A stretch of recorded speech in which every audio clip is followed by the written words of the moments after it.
dia, meu irmão e minha irmã. Que graça estarmos juntos mais uma vez para meditarmos sobre a vida dos santos. E hoje, um dia muito especial, pois iremos meditar sobre a vida de ninguém mais, ninguém menos do que São Pedro, apóstolo, primeiro Papa da Santa Igreja Católica. A vida de Pedro é de conhecimento, acredito que da maioria dos católicos, se não de todos os católicos, né? Sabemos que Pedro era um pescador e que Cristo, quando se encontra com ele vê em Cristo aquele que era o mestre que ele esperava, né? Ele larga essa vida de pescador e o Senhor o convida a ser pescador de homens, pescador de almas, não é verdade? E durante a sua vida, né? E essa sua caminhada com nosso Senhor Jesus Cristo, nosso Senhor institui, né? Ele, Simão, nosso Senhor o institui Pedro, esta pedra sobre o qual ele queria e ele instituiu a sua igreja, e que as portas do inferno não prevalecerão contra ela, e que a ele o Senhor daria as chaves dos céus, e tudo que ligares na terra seria ligado no céu, e o que desligar na terra seria desligado no céu. Nosso Senhor institui São Pedro, o primeiro Papa da igreja, o primeiro líder dessa que é a noiva de Cristo, da igreja que é o corpo santo de nosso Senhor Jesus Cristo. Mas isso todos nós conhecemos, né? E nós podemos ler nos evangelhos. E sabemos também, né, da fraqueza de São Pedro quando Jesus preso e sendo flagelado, né, e durante a sua paixão, ele nega nosso Senhor 3 vezes. Ele fala que não o conhecia. Depois da crucifixão de nosso Senhor, São Pedro, ele volta a pescar, né? Como a gente vai ver lá no Evangelho de São João, no capítulo 21. Ele volta a pescar. E então nosso Senhor aparece para ele, né? E pergunta: Pedro, tu me amas? E ele responde: sim, Senhor, tu sabes que eu te amo e apacenta as minhas ovelhas. Então, mais uma vez, né? Jesus repete isso por 3 vezes, como nós podemos ver nos evangelhos.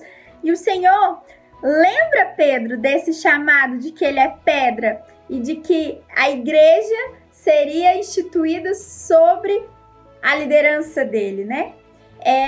E depois de Pentecostes, né? São Pedro, ele se torna esse grande líder, né? Que na primeira pregação converte mais de 3.000 pessoas. Ele é aquele que, através da sua pregação e da sua ousadia, ele pôde fazer, né, milagres com a graça de nosso Senhor Jesus Cristo. A sombra de Pedro curava.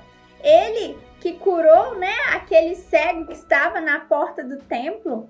Ele que ressuscitou, né, mortos. Então, São Pedro começa o seu ministério a ser aquele, a apresentar, né, grandes milagres.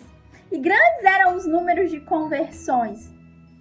Ele se estabelece na Antioquia e ele envia, né, missionários que vão para a França, para a Espanha, para Sicília e para a Alemanha. Então, ele vai mandando missionários para que anunciem a Boa Nova e convertam ainda mais pessoas, até, né, que São Pedro vai, né, para a capital do império, aquela que era a sede da idolatria. São Pedro chega a Roma. E aí, né, vai contar, né, a tradição que em Roma existia um mago chamado Simão. E esse mago, ele fazia, né, assim, seus truques e aí as pessoas, elas davam crédito para esses truques. E então Simão fala, né, que iria mostrar todo o seu poder, que ele iria se elevar aos ares, então que eram para as pessoas irem para a praça e assistir, né, todo o poder que ele tinha. E São Pedro estava dentre essas pessoas, e o mago, ele realmente, ele sobe lá, ele se eleva, e São Pedro começa a exorcizar esse mago. E aí os demônios, eles saem e esse mago cai e quebra as pernas. E as pessoas ficam atônitas, né? E muitos foram aqueles que se converteram diante deste fato. Porém, São Pedro despertou a ira de Nero, que então era o imperador, né? E Nero, ele passa a perseguir ainda mais a igreja depois desse fato, né? Em que o seu mago aí foi desmoralizado por São Pedro. E São Pedro planeja fugir de Roma, porque ele temia ele próprio ser preso e morto por Nero. E então, quando ele estava, né, começando aí a sua fuga, ele tem uma visão de Nosso Senhor, e ele pergunta a Nosso Senhor para onde Nosso Senhor iria. Nosso Senhor diz a ele que iria mais uma vez ser crucificado. Ele iria para Roma, para ser mais uma vez crucificado. Então São Pedro entende qual era o seu destino, qual era a vontade de Deus para a sua vida. São Pedro retorna a Roma e então Nero, né, o manda prender. Ele fica 8 meses no cárcere e é durante esse cárcere que ele vai escrever a sua epístola, as suas 2 cartas, né? São epístolas catequéticas que ele dirige à igreja nascente. E então chega o dia, né, do martírio de São Pedro. E quando, né, o colocam, né, na cruz para ser crucificado sobre, né, o Monte Vaticano, ele diz que ele não seria digno de morrer da mesma forma como o mestre morreu. Então que ele fosse crucificado de cabeça para baixo. É isso que a graça fez com o sanguíneo São Pedro.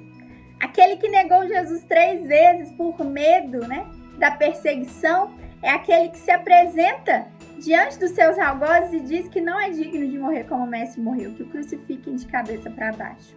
Assim morreu o primeiro Papa da Igreja Católica. E no dia de hoje, que nós possamos fazer 2 coisas muito importantes.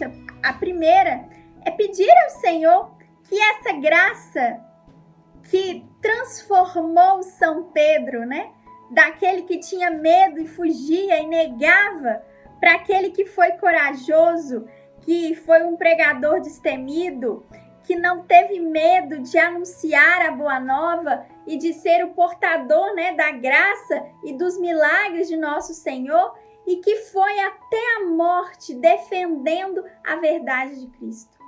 Que essa graça possa nos tocar no dia de hoje e que nós também possamos ser destemidos, assim como São Pedro foi. E o segundo ponto é que no dia de hoje nós lembremos do nosso querido Santo Padre, o Papa Francisco. Ele que hoje é o sucessor de Pedro na igreja. Ele que tem as chaves da igreja.